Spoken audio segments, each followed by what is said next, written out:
1월 12일 월요일 새벽 예배를 하나님 앞에 올려드리겠습니다. 오늘 우리에게 주신 하나님의 말씀은 창세기 9장 1절에서 7절까지 말씀입니다. 하나님이 노아와 그 아들들에게 복을 주시며 그들에게 이르시되 생육하고 번성하여 땅에 충만하라. 땅의 모든 짐승과 공중의 모든 새와 땅에 기는 모든 것과 바다의 모든 물고기가 너희를 두려워하며 너희를 무서워하리니 이것들은 너희의 손에 붙였음이니라. 모든 산 동물은 너희의 먹을 것이 될지라. 채소같이 내가 이것을 다 너희에게 주노라. 그러나 고기를 그 생명되는 피채 먹지 말 것이니라. 내가 반드시 너희의 피, 곧 너희의 생명의 피를 찾으리니 짐승이면 그 짐승에게서, 사람이나 사람의 형제면 그에게서 그의 생명을 찾으리라. 다른 사람의 피를 흘리면 그 사람의 피도 흘릴 것이니 이는 하나님이 자기 형상대로 사람을 지으셨음이니라. 너희는 생육하고 번성하며 땅에 가득하여 그 중에서 번성하라 하셨더라. 아멘. 오늘 본문은 거대한 심판의 홍수가 지나간 뒤 텅 빈 세상에 홀로 선 노아 가족의 모습을 보여줍니다. 모든 것이 씻겨 내려간 폐허 위에서 그들의 삶이 얼마나 막막했을지 우리는 감히 상상조차 하기 어렵습니다. 그런데 우리도 인생을 살다 보면 모든 노력이 수포로 돌아간 것 같은 상실의 때를 만나게 됩니다. 새롭게 시작해야 하는 자리에서 무엇을 해야 할지, 또 어떻게 해야 할지 막막하고 두렵기까지 합니다. 그러나 바로 그 자리가 하나님의 은혜가 새롭게 시작되는 자리임을 기억해야 합니다. 홍수가 끝난 뒤 하나님께서는 노아 가족에게 주신 첫 마디가 생육하고 번성하여 땅에 충만하라 라는 축복이었습니다. 이 말씀은 하나님이 처음 세상을 만드시고 아담에게 주셨던 말씀과 똑같습니다. 우리는 종종 스스로 자책합니다. 내가 이 모양인데 하나님이 나를 쓰실까? 그러나 하나님은 죄로 인해 망가진 노아를 제2의 아담으로 세워주시며 처음의 축복을 취소하지 않으셨습니다. 여러분, 은혜란 무엇입니까? 자격 없는 우리에게 다시 사명을 맡기시는 것이 은혜입니다. 그것이 가장 큰 복입니다. 성도 여러분, 오늘의 내 삶이 비록 폐허처럼 보일지라도 하나님은 우리를 통해 다시 아름다운 역사를 시작하기를 원하심을 기억하시길 바랍니다. 홍수 이후 노아가 마주한 세상은 더 이상 보시기에 심히 좋았던 그 에덴의 모습이 아니었습니다. 그것은 파괴의 흔적이 가득하고 인간의 악한 본성이 여전하며 죽음과 공포가 실제하는 비정상적인 세계였습니다.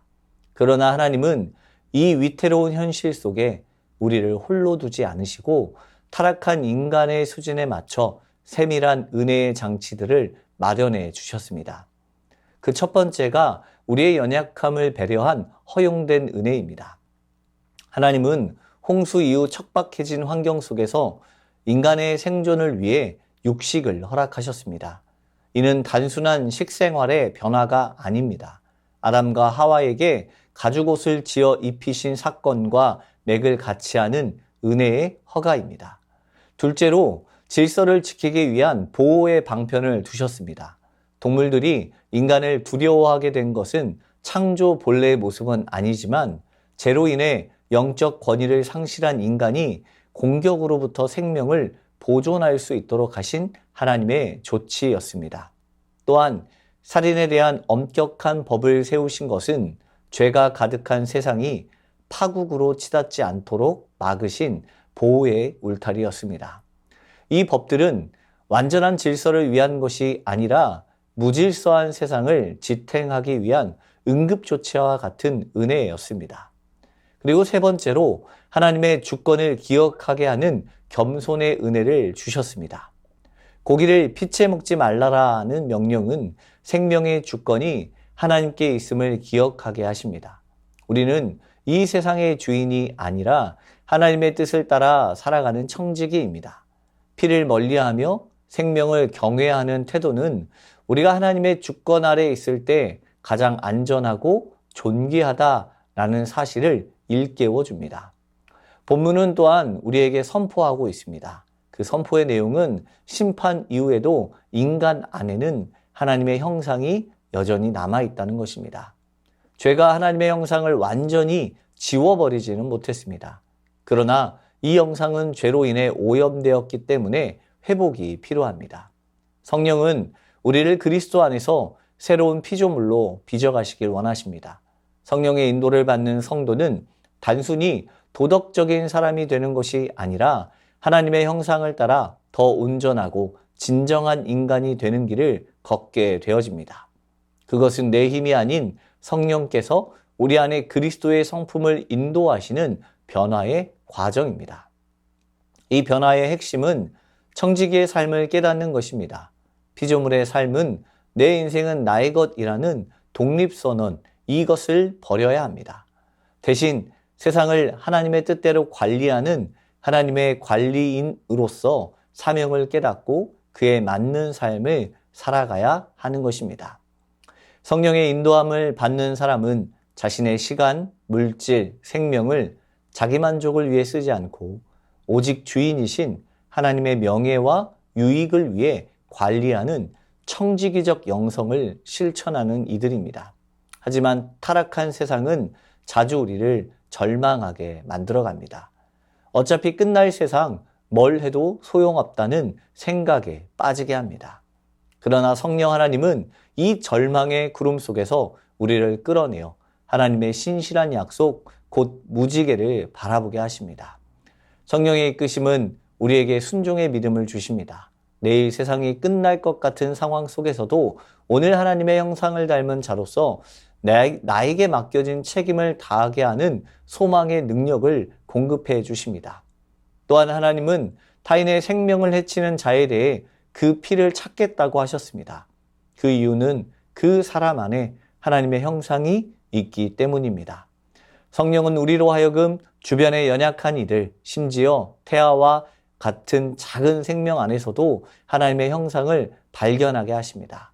그렇기 때문에 우리는 사람을 유용성이나 능력으로 판단하는 그 세상의 시각을 버리고 모든 인간을 하나님의 소유로 대우하며 존엄을 지켜가는 언약적 사랑의 삶을 살아가야 합니다.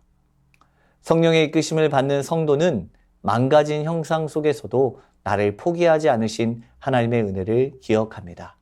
그리고 내 안에 그리스도의 형상을 재건하며 타인 안에 있는 하나님의 가치를 귀히 여기는 언약적 삶을 살아가게 됩니다. 성령의 인도하심은 어둠 속에서 보석을 닦아내는 세공사의 손길과도 같습니다. 진흙에 묻혀 빛을 잃었던 보석이 그 손길에 의해 점차 광채를 되찾고 주인의 영광을 비추듯이 성령은 우리를 통해 하나님의 아름다움을 다시 세상 가운데 드러내십니다. 사랑하는 세승교회 모든 성도 여러분, 오늘도 우리 안에서 역사하시는 성령의 손길이 우리 자신을 지키고 계심을 기억하시길 바랍니다. 하나님의 은혜는 폐허 위에서도 다시 시작되는 은혜입니다. 지금이 바로 그 은혜의 시간임을 기억함으로 믿음 안에서 살아가는 저와 우리 모두가 되기를 소망합니다. 주신 말씀 붙들고 기도하겠습니다. 과거의 실패와 상실로 인해 낙심하지 않고 지금 이 자리에서 하나님의 새로운 시작이 있음을 믿고 담대히 걸어가게 하소서. 내 힘이 아니라 성령의 역사로 그리스도의 성품이 빚어지도록 날마다 순종하며 살아가게 하옵소서. 시간과 물질, 생명까지도 내 것이 아님을 기억하며 하나님의 영광을 위해 충성된 관리인으로 살아가게 하옵소서.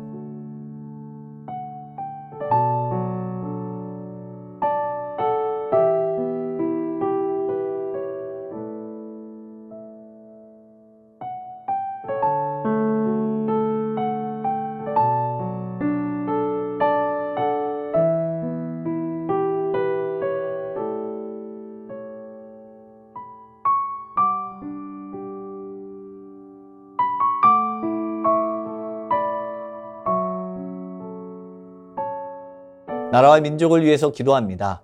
국회와 정부 지도자들이 공의와 진실을 따라 정책을 결정하고 진영 대결보다 국민의 생명과 복지를 우선하도록 금융사기, 개인정보 유출 등의 범죄가 늘어나고 있습니다. 국민의 삶과 재산을 범죄로부터 보호하고 대처할 안전한 체계가 세워지게 하옵소서. 미얀마, 아프가니스탄, 나이지리아, 사헬 등에서 소수민족과 그리스도인 다른 소수 종교인들에게 대한 박해와 테러가 중단되게 하옵소서.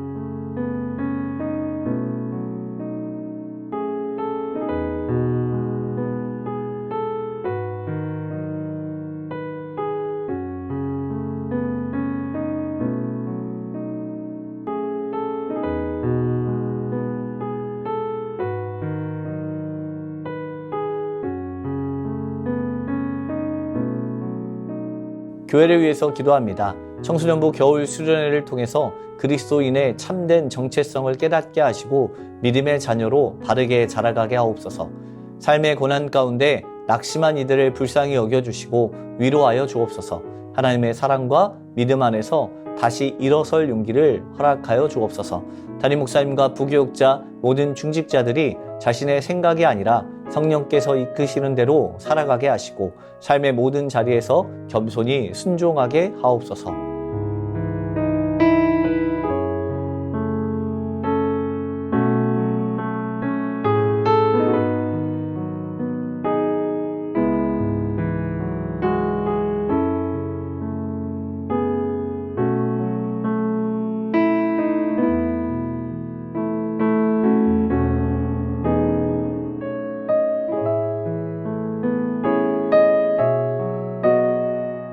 선교사님과 환우분들을 위해서 기도합니다. 오늘은 캄보디아 조학현 정승원 선교사님을 위해서 기도하겠습니다. 국경 접견 지역에서 가까운 끌얼란이 전쟁 피해가 없이 피난민들을 위한 안전한 대피처로 계속 활용되고 이어지는 긴급 구호 물품이 지원이 지치지 않고 이어지게 하옵소서. 피난 학생들이 끌얼란 고등학교에 많이 유입이 되었는데 학업을 정상적으로 잘 이끌어갈 수 있도록 환우분들을 위해서 기도합니다. 박준석 집사님의 모친 김옥순 권사님, 급성 백혈병으로 전이된 상황 속에서 항암과 수혈의 부작용으로 큰 어려움을 겪고 있습니다. 의료진이 속히 치료의 방향을 정하게 하시고 권사님과 가족들의 마음을 붙들어 주시옵소서. 양금숙 성도님, 췌장암이 재발하여 항암을 시작하였습니다. 잘 견디고 이겨내도록 도우시고 항암을 통해 깨끗하게 치료되게 하옵소서. 조종순 권사님 남편 백형호님, 뇌출혈 후유증으로 식사를 하지 못하고 균형을 잡지 못합니다. 손상된 신경과 기능을 회복시켜 건강을 속히 되찾게 하옵소서. 박세은 집사님, 유방암 발병 이후 뼈로 전이된 상황 가운데 있습니다. 통증이 완전히 사라지고 치료 과정 속에서 회복의 은혜를 경험하게 하옵소서.